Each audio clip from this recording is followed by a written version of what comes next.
പിതാവേ നിൻ തിരുഹിതം സ്വർഗത്തിലെ പോലെ ഭൂവിലാക്കണേ.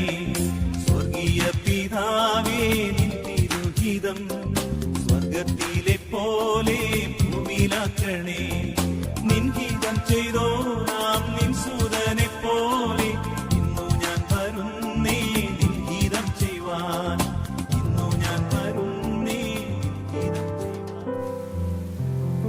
ദൈവനാമത്തിന് മഹത്വമുണ്ടാകട്ടെ.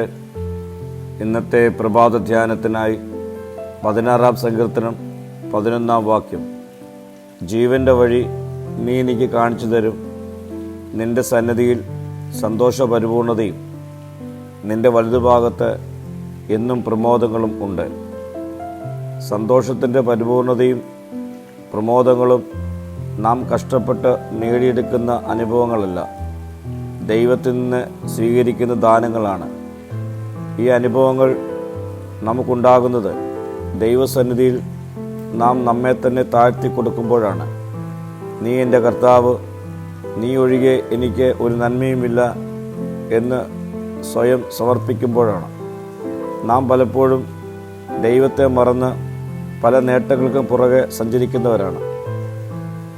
ദൈവമില്ലാത്ത ഈ യാത്രകൾ നമ്മെക്കൊണ്ട് എത്തിക്കുന്നത് നരകതുല്യമായ അനുഭവങ്ങളിലാണ്.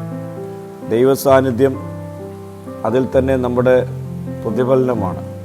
ആ പ്രതിഫലമാണ് സമൃദ്ധമായ ജീവനും കെട്ടുപോകാത്ത ജീവനും.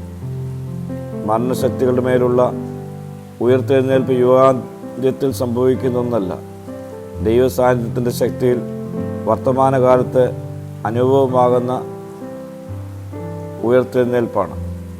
പ്രിയ സ്നേഹിതരെ, ക്രിസ്തുവിനോടുകൂടെ നമുക്ക് ലഭിക്കുവാൻ പോകുന്ന സന്തോഷവും അളവില്ലാത്തതും മായമില്ലാത്തതുമാകുന്നു.